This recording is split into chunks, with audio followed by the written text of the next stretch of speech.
Hey everybody, it should be a short video this one, just a quick unboxing and a quick review of these two PMR446 radios that I've just bought.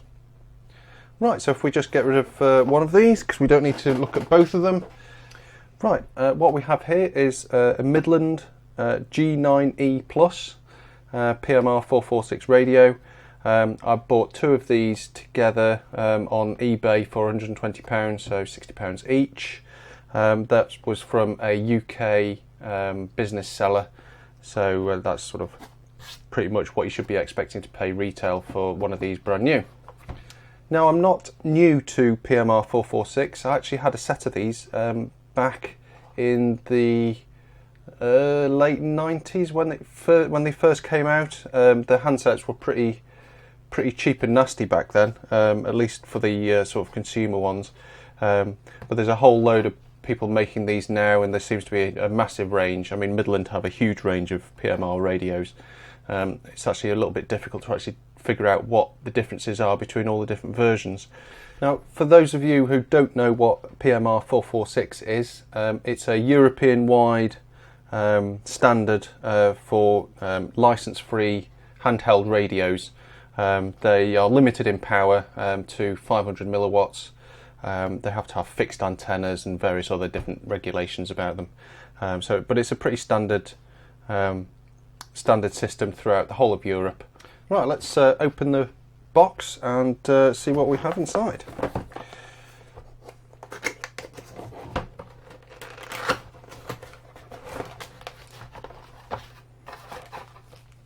Okay, we've got instruction guide. Looks like a couple of stickers there. Probably a load of regulation stuff that's not worth reading.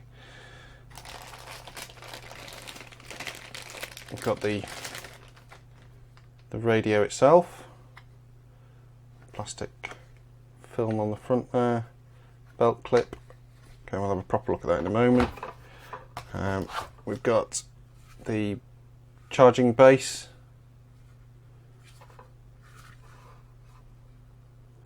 which is says on the bottom there, requires 9 volt DC, 300 milliamps for charging, positive polarity. Good, we don't want anything negative polarity.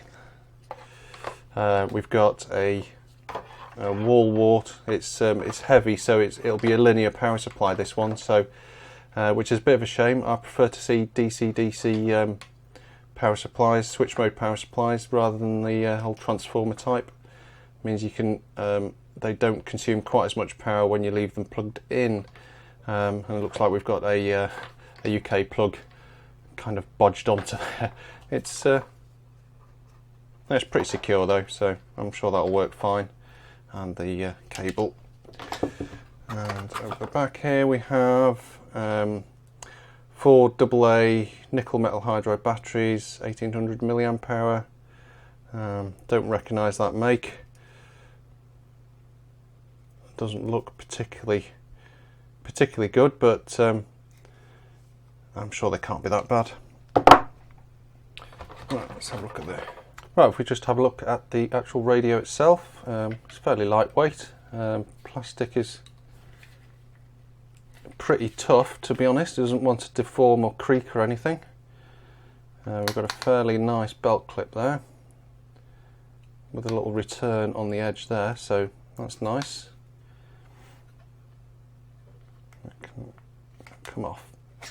Yep, that's detachable. The antenna, yeah, it's nicely flexible. It's not so flexible it'll get mangled, but it does conform quite nicely. I like that. We've got the torque buttons on the side. Nice rubberized external speaker, external mic, and charging. And on the base we have presumably 2 terminals for charging. Yep, fit in there. That looks pretty good.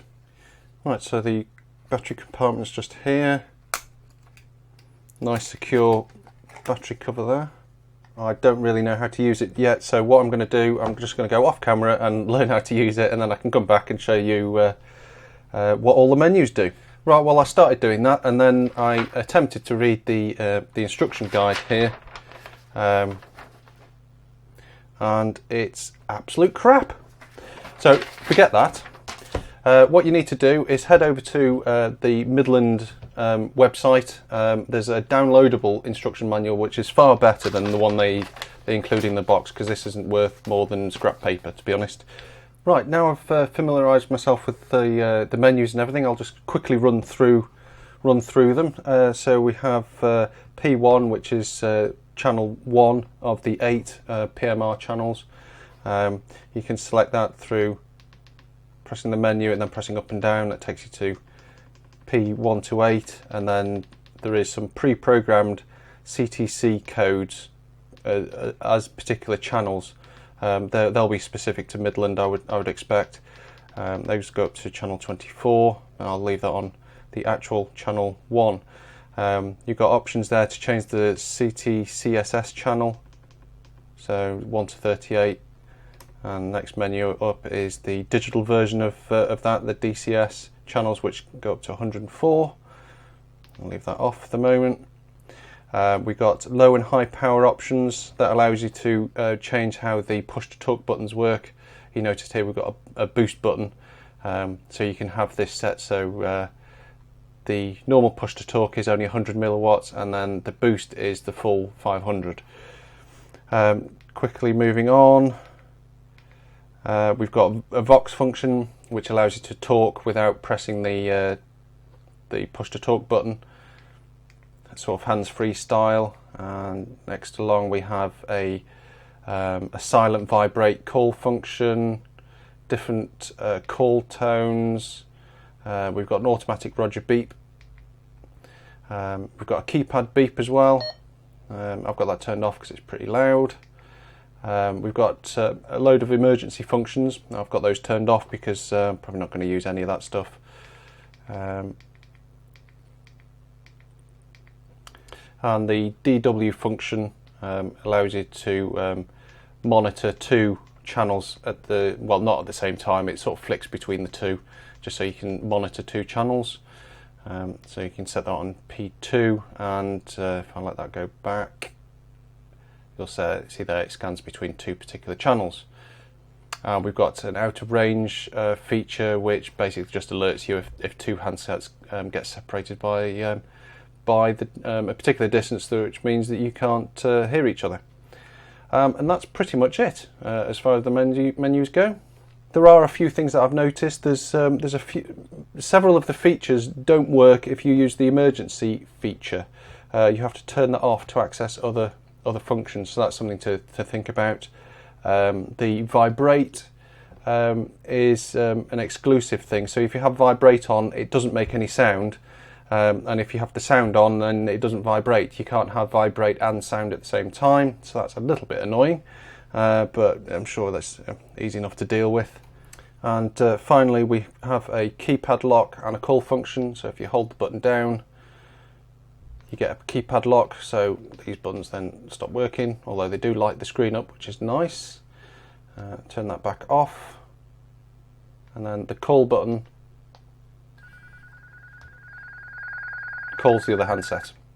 And another thing to mention, that even though this is limited to 500 milliwatts on full power, there is an export version which can operate at 5 watts, which is 10 times the normal operating power, and I believe there's actually a modification you can do to these to make that happen to the restricted 500 milliwatt versions. Of course, I wouldn't know at all how to do that. Shame, really. Right, thanks for watching, everybody. I hope you found that interesting. I'll see you on the next video, so bye for now.